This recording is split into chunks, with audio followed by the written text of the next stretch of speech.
Hey everyone, welcome to another Q&J. As always, my name is Jay, and it's time to J some Q's, so let's get started. Now, I figured something out this week. Now, some of you have mentioned that I've been skipping over your comments, which doesn't make sense to me, because I've been reading them at the bottom and going all the way to the top. And maybe I thought I skipped them over, and I figured it out. It's because sometimes comments are flagged as spam, and the way that I'm looking at the comments, it's not including the ones that are flagged as spam.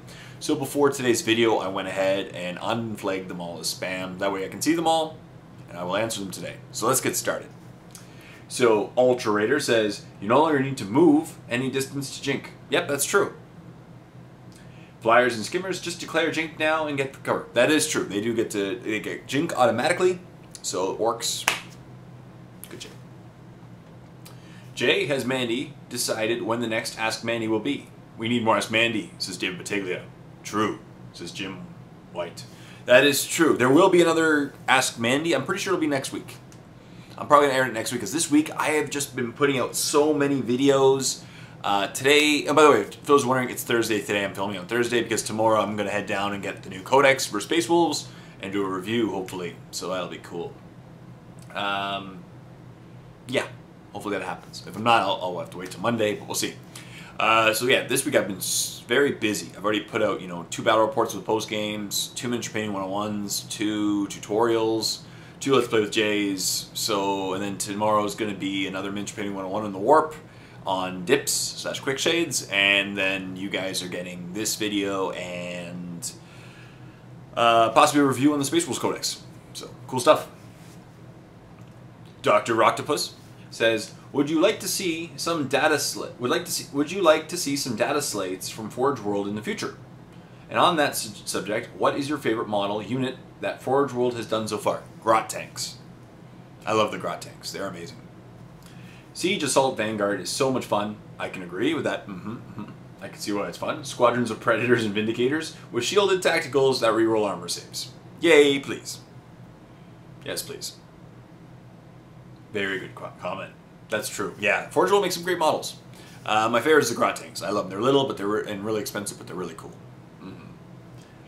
F34S9UIJ, yes, says, how do you feel about the balancing in 40k games between army types? It's not balanced.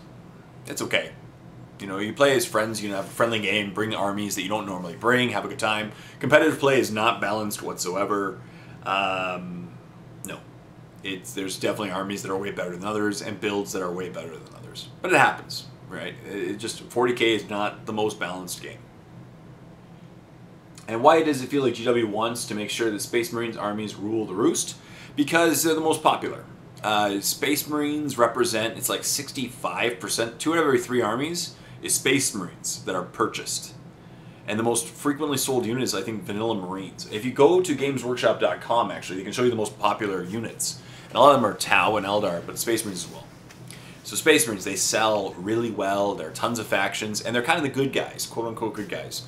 So that's why they try to keep them on top, because if they let them drop to the ground, they might lose popularity.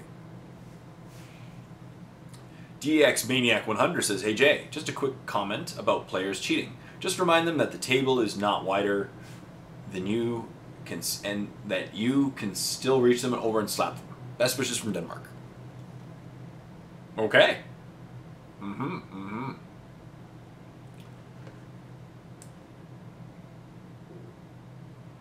Yep. Okay, just need to double check something, sorry. Hey Jay, this is from Lewis James, 451. Says, hey Jay, what would you say is the best 6th edition Codex so far, and what would you say is the worst? Well, technically we're in 7th, so the best 7th edition Codex so far is Orcs, and the worst 7th edition Codex is Orcs. I'm kidding, sorry, I don't mean to jerk. If you take into consideration 6th and 7th, worst? My argument would be Tyranids, because they really destroyed that Codex, even worse than it was before. Best?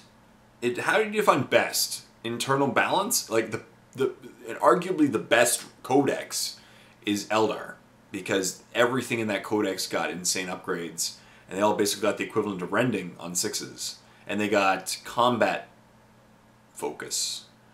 So I'd say Eldar is probably the best. Both internal balance, it's great. You can bring a lot of lists and they're all competitive. There's like 8 different insane builds of Eldar.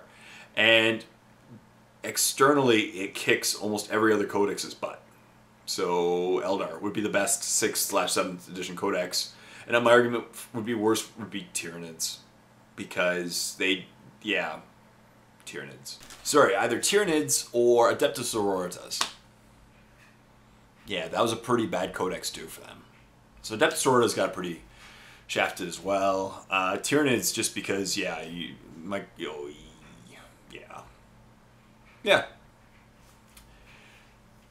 Ion. I think it's Lon La Road or Ion I Road. I think it's Ion I Road. So, hey Jay, as customizing models is one of my favorite aspects of the hobby, I thought I would throw out an idea for an easy way of getting started. Great suggestion. One of the first models that I customized was a Duma Malantai. Yes, I've done that one too. Duma Malantai and Turvagon for Tyranids. My Tyranids army from spare bits I left over. Starting off, I would pick a model or character that if you don't have or don't care for how the actual model looks, then see what extra bits you have and try cobbling together a character for one of the armies for extra bit laying around. Great suggestion. That is a great suggestion. It also might be good. I might try that out for orcs, because orcs have tons of bits and you can create people that way. It's kind of like Legos or Mr. Potato Head, just seeing what combinations you can get to work. Remember, customizing is like painting. The more you practice, the easier it becomes. Very good point. Just my 2 cents. Love the channel. Keep up the good work. Thank you so much. P.S. My name is Lonely Road. Oh! Spelled weird. Lonely Road. Oh! Okay, that makes more sense. As opposed to Ion Road. Lonely Road. Thank you so much for your comment and your... it's very much appreciated.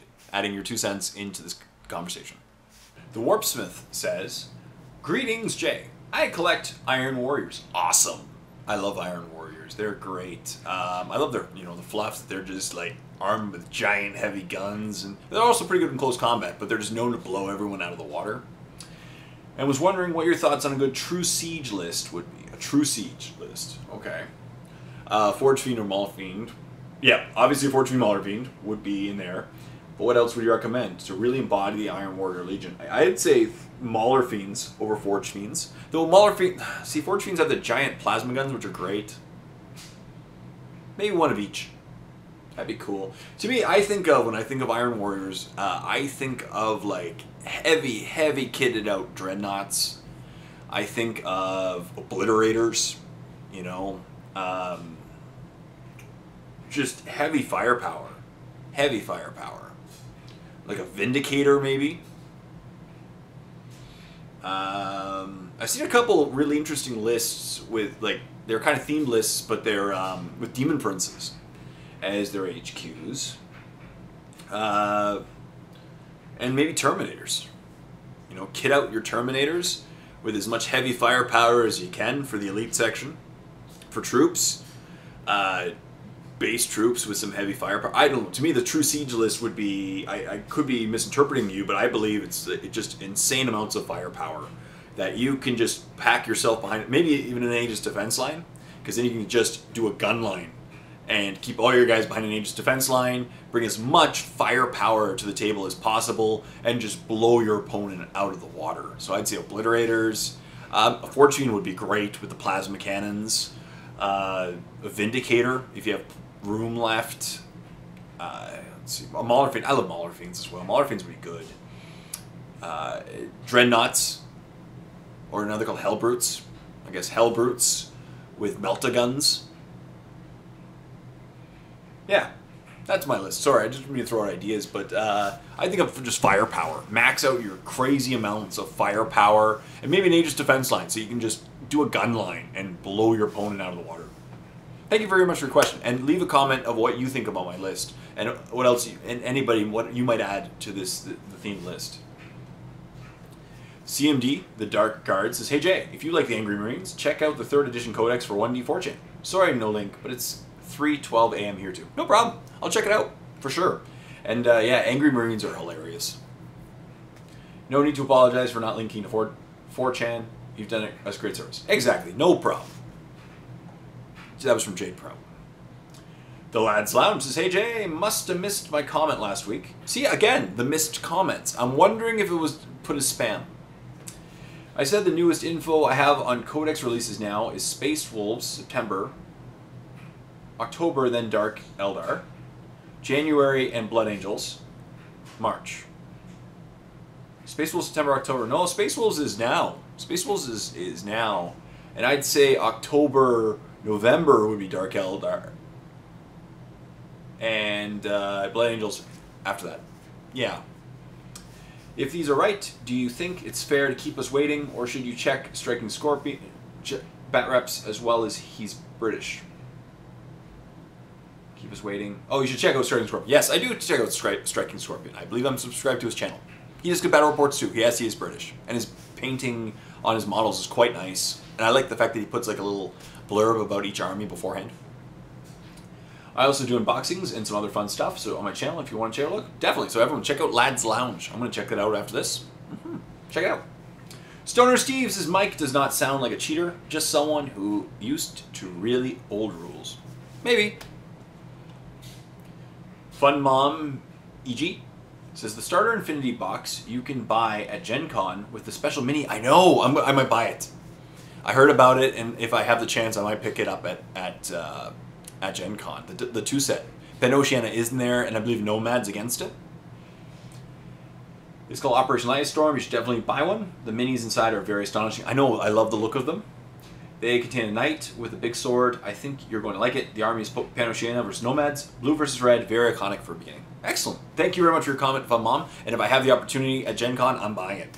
That, and I like some of the terrain that's going to be there. I have so much things I want to buy. Maybe, I'm hoping Borka, the new epic Borka for Hordes is going to be there. We'll see. Him riding a polar bear. Gotta love it. Black Tom says, hey Ajay. Hey Black Tom. I think I will be the first person to disagree with you on some advice, maybe. Alright, you made a comment that if someone had a squad of knobs, you would suggest big choppas in them if they had a few extra points and at least 2 claws to go with some combi scorches. Yes, I would argue that big choppas are not worth the points with the following reasons. Okay, let's see. If you're packing claws in your squad, what can the big choppas kill that a claw cannot kill? It's not necessarily the strength, it's the initiative that I'm thinking. Initiative 3 versus Initiative 1. You know, because your big choppas have a chance to kill what would be the scariest things in Initiative 1. And also they could potentially like immobilize a vehicle. Claws have that much needed AP2 to actually blow up a vehicle you're trying to kill. Also at that point, I would rather leave the Slug and Choppa to give them the +1 attack versus the +2 strength with a 2-handed weapon. As neither of them are hurting anyone in real armor, the more attacks that hit means a greater chance for an armor failure. Depends, I guess, on what you're hitting. You know, against monstrous creatures, I'd rather take a big Choppa. 6s to wound as opposed to 3s to wound. So for wounds, the power claws, I want them as cheap as possible. To be honest, I would rather spend 20 points on heavy armor for my squad of 5 knobs than 15 points on 3 big choppas. And if I could, I wouldn't even buy armor for the otherwise naked knobs. Have I convinced you? If anything, just offering my take on things. No, very good points. I don't know if you necessarily convinced me. I do like big choppas. But I do see your points, very much. And thank you very much for adding it to the comments. Azerial Master says, need infantry squads to take heavy weapons. Yes. I think you're referring to Astra Militarum. You do. Jonathan Demers says, commenting on the 1000-point Tau, sniper drones look awesome with their 40-inch rapid-fire sniper gun. Also a great addition, yes. If you want an extra addition, sniper drones are pretty nasty too. I love Riptides, personally, but yes. I think anything from Tau, other than Crew, could be really good. Kurt Miller, would you recommend painting before assembling or after for a new painter? Alright, here's the thing. Painting before or after assembly. If you paint after assembly, typically you get a stronger bond if you're painting plastic miniatures. because if you glue them first with plastic glue, that is a really solid bond between the pieces. And then after you paint them, it reinforces the bond. Versus if you paint before assembling, you have to use super glue because plastic glue will eat through the paint, and you get a much weaker bond. But that being said, you get to reach a lot of areas you don't normally reach. I actually recommend to people, unless it's a giant model, I personally recommend putting the models together first and then painting them if you're new. If you're using things like airbrushes, you might want to separate them ahead of time, but before painting them. But I don't know. Usually you get a much stronger bond if you paint after gluing, which is what I typically do for most things. Now, if you're painting like resin models or metal, the thing is, if you glue after you paint it, you just have the glue between the pieces of paint. So if the paint comes off, the bond is broken. But there are pros and cons, I said. If you have areas that are really hard to reach with the paintbrush after assembly, then I would recommend gluing as much as you can together beforehand and then gluing the remaining parts on afterwards. Sergeant Harker says, "Thank you for answering my question, Jay." No problem. But what are your thoughts on stripping an entire army? Takes a while. I've done it. Yeah, I've done it. I've stripped 50 plus miniatures and at a time. So you just do 10 or so a day. You just load up a bunch of jars, or 15 a day.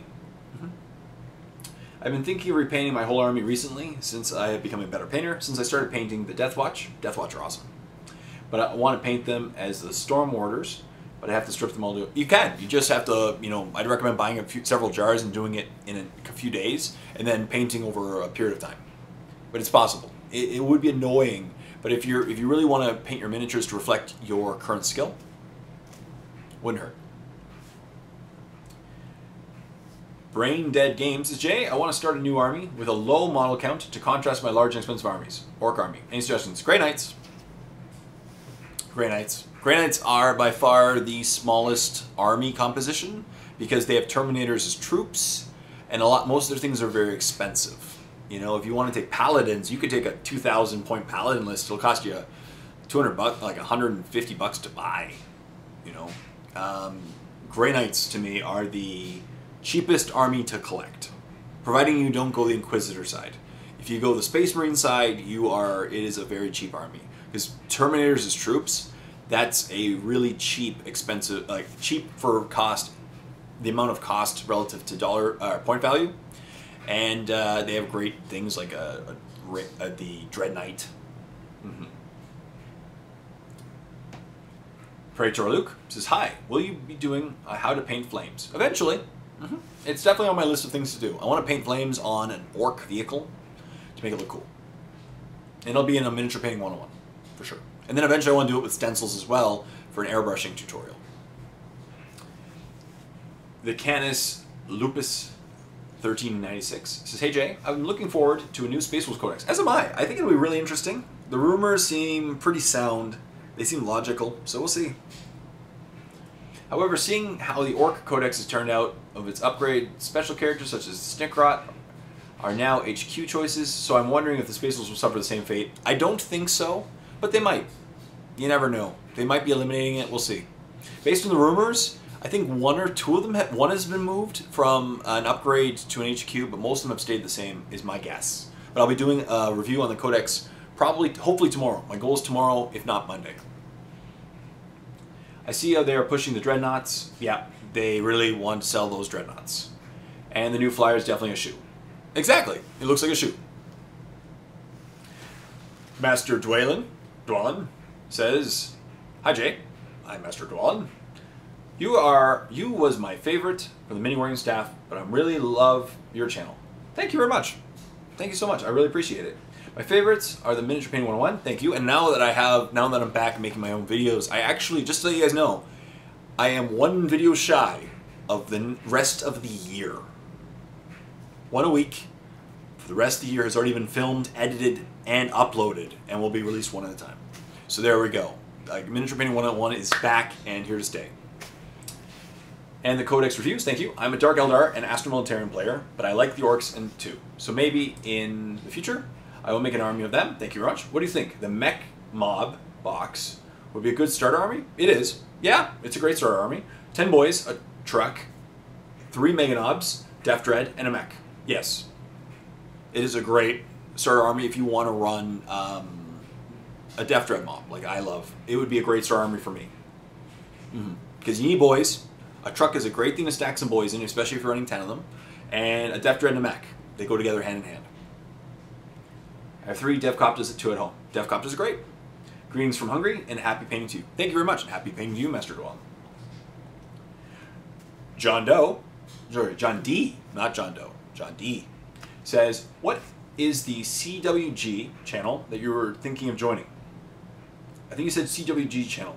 Oh, sorry, I was saying WGC, Wargamers Consortium. They are a channel led by a gentleman named Chung.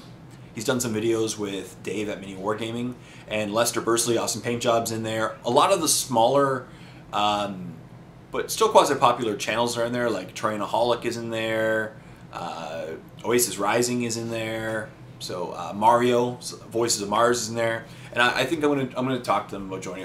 Yeah, we'll talk about that more in future videos. So, but it's WGC, Wargamers Consortium. Wargamers Consortium. Essex Boys says, hi Jay, good morning and greetings from the UK. Good morning. How about a video showcasing all of your 40k models, armies, and a little description of why you, yeah, exactly, and why you have them in your force and what role they play.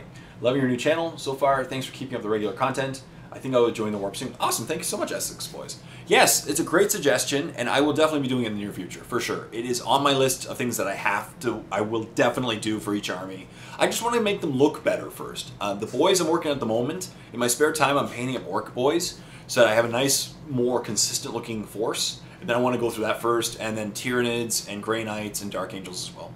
And Necrons. I will definitely, for sure. And I'm hoping that they will all be done in the next month or so, hopefully. That's my goal. Right now, I'm just working hard on the How to Play 40k series, and I'm trying to put one out whenever I don't have content. So I'll try maybe regularly one a week or something. I'll figure that one out. Johnny Torrance says, your thoughts on a website that caters to battle report requests. You got a tourney or battle report coming up, or you want to see how your army does against a particular army. You send a request, and sadistic 40k players take your list and play a game against the opponent's list you are playing or think you'll be playing against. That's great. That's a very cool idea. So people don't steal Johnny Torrance's idea. But that's a really cool idea, actually. Now, the only thing I would recommend is they got to say how they play it and what type of player they're playing up against, tactics especially. Because 2 players can play the same army in very different ways. So it actually might be worth taking a step further and saying, these tactics really worked, these tactics really didn't, and why. Definitely, great idea. Essentially, that's what I'm going to be doing in some things. Like, people already started sending me lists that I hopefully will be incorporating into battle reports soon. If you have a list, feel free to email me at j@jdidproductions.com. And yeah, I'm going to try some lists in the future as well, and we'll see how they do in battle reports. A great idea. Donis Lil says, who is your favorite character in all 40k from the fluff background perspective?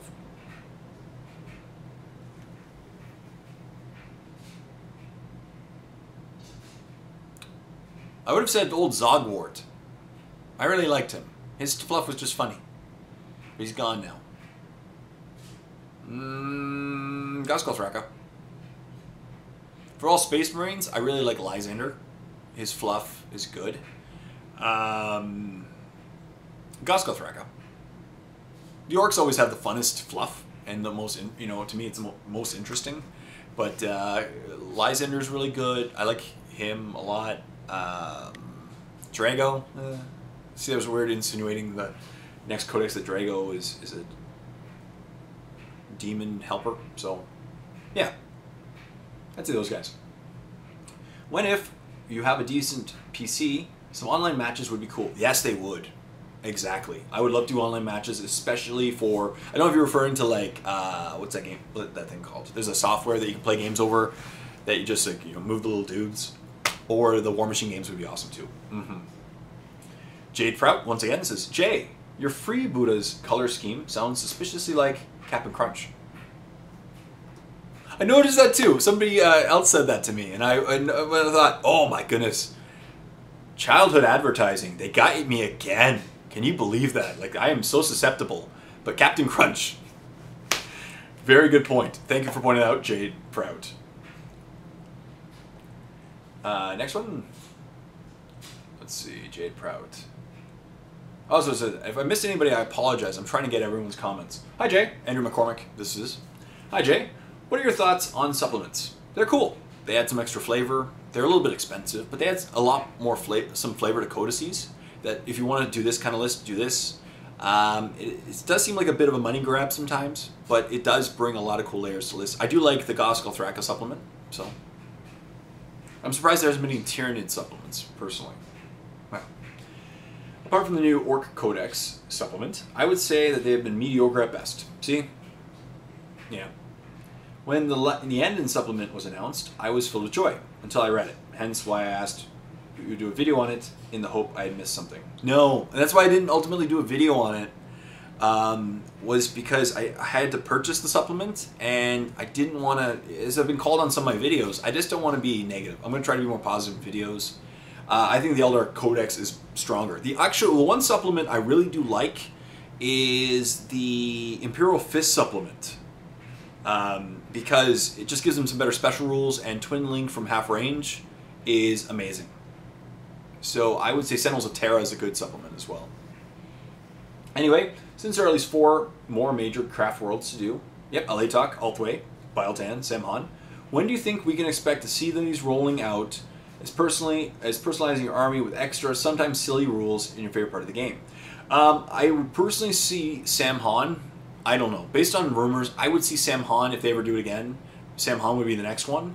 Not for a while, probably.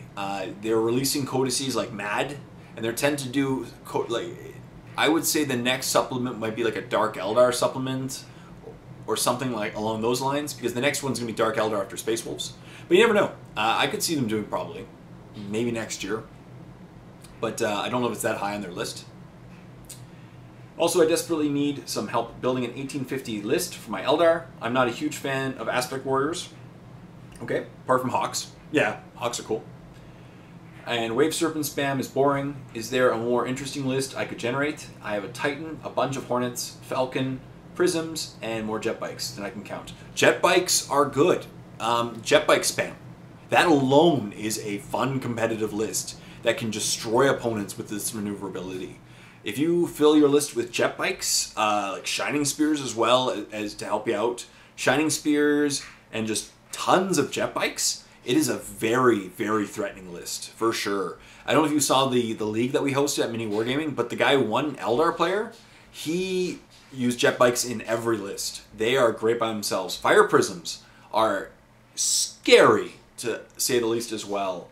And I would take that leader with the Mantle of the Laughing God on a bike. That'd be pretty cool. I forget his name. I think it's just an Exarch or an Autarch. He's an Exarch on a bike. He'd be pretty cool too. But yeah, feel free to if you ever want, email me what you have, and I'll think about a list in the meantime for you.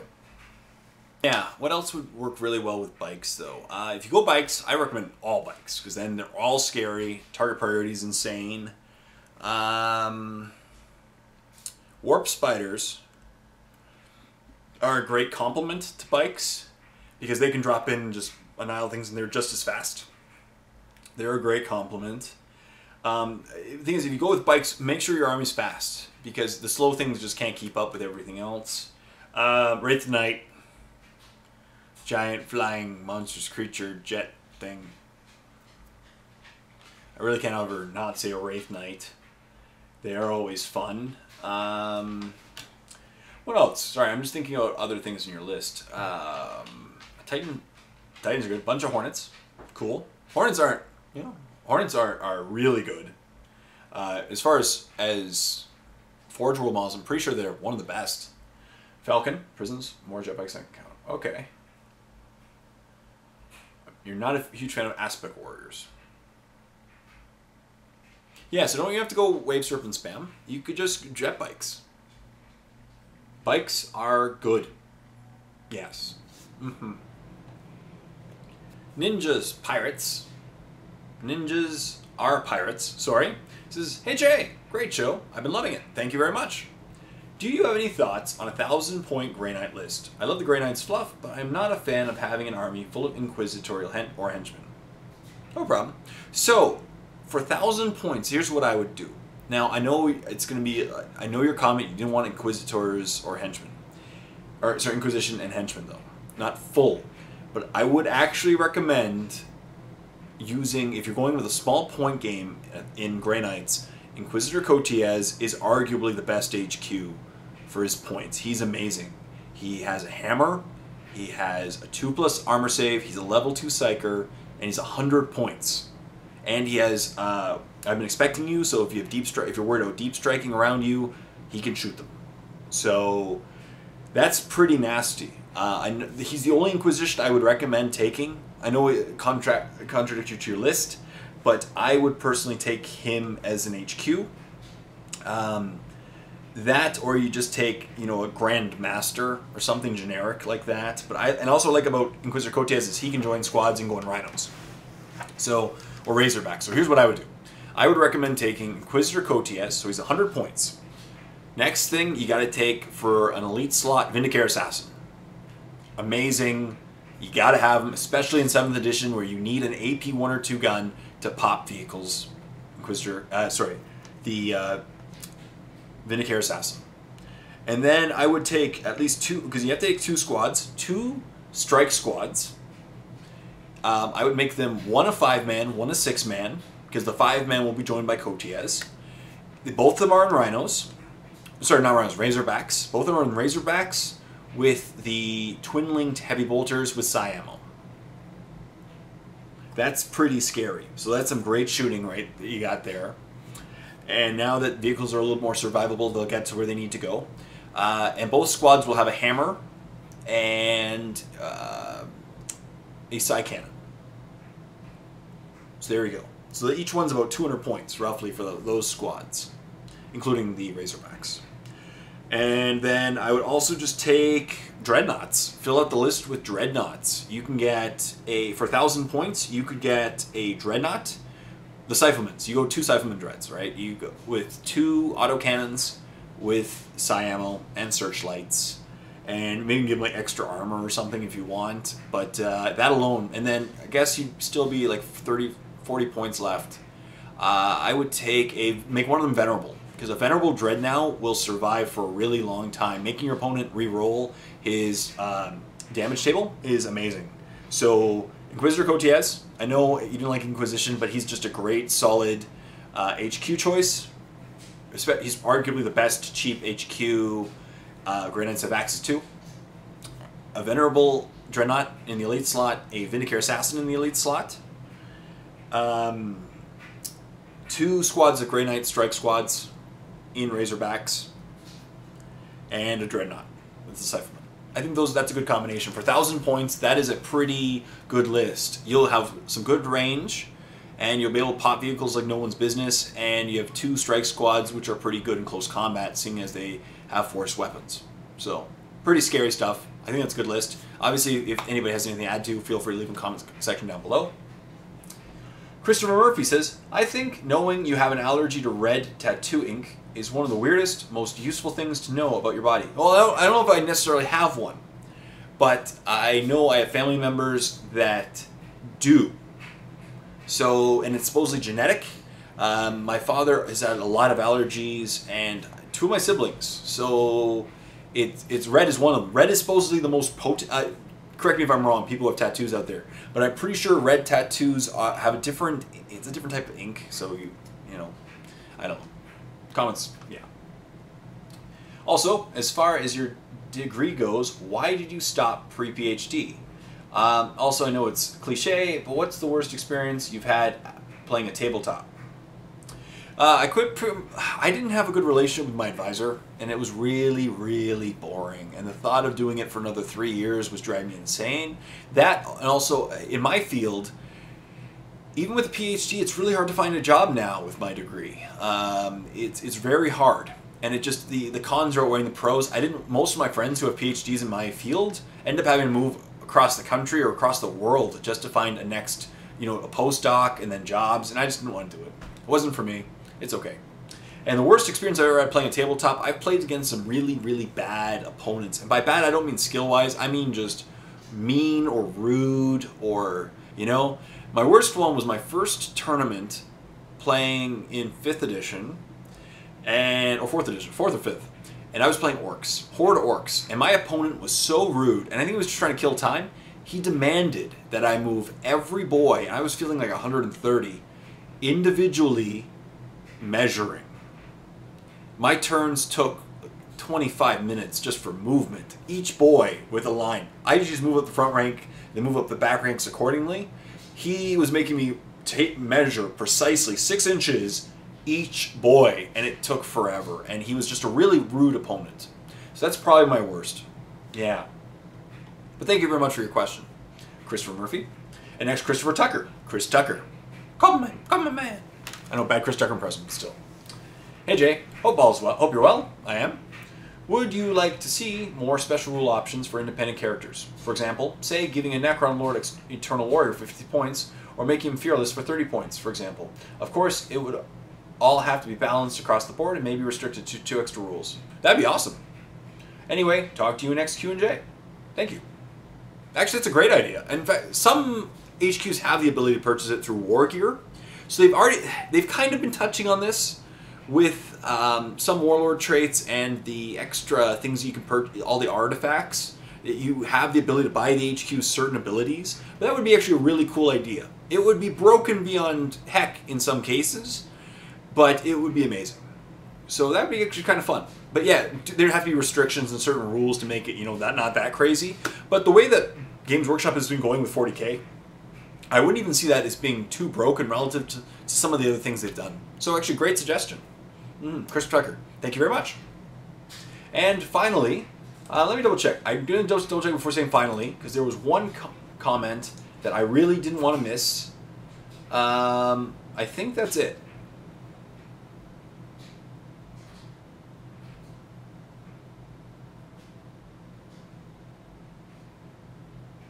Oh, here's the comment. Sorry, here's one of the comments that was flagged as spam. And I'll address it now. It's out of order. So, hey, it was by... Where was it? I just lost it. Shoot. There we go. Next one. Thantos A. Thantos A. Says, hey, I'm looking to starting a Space Wolf army.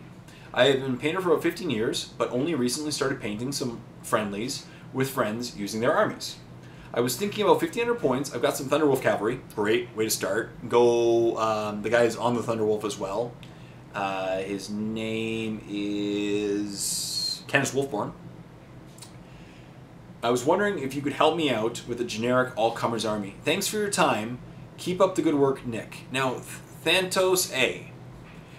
Can you re-ask? I would like you to re-ask this question, or I'll try to remind myself to answer in a week. Now here's the thing, by the time this video is released, a new Codex will already be out, and that will change what I would suggest to you for an all-comers army. So rather than creating a list for those brief moments, because by the time this video is out, I'll already have the Codex and be doing the updates videos, hopefully. So I'm going to try to answer this question next week, during the next week's Q&J, so that way it's just not an invalid response. But thank you very much for your question. And if you could just post in this week's Q&J, just say, hey, remember my Space Wolf question, 1,500 points or something like that, and I'll remember it for sure.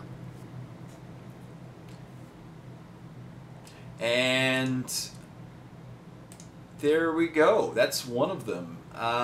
Yep, that's it. So now that I've knocked them all down to, I just want to double check.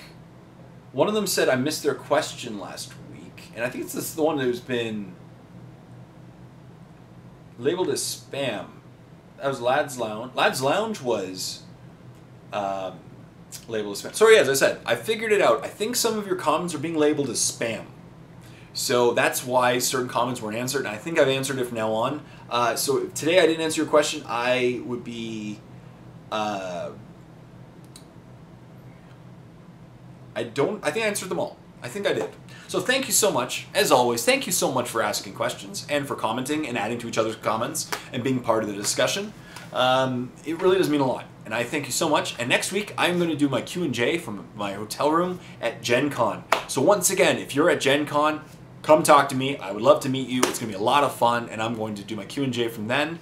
But leave comments in the comment section down below. Leave questions. And yeah, until next time, this is Jay saying, happy painting, everyone.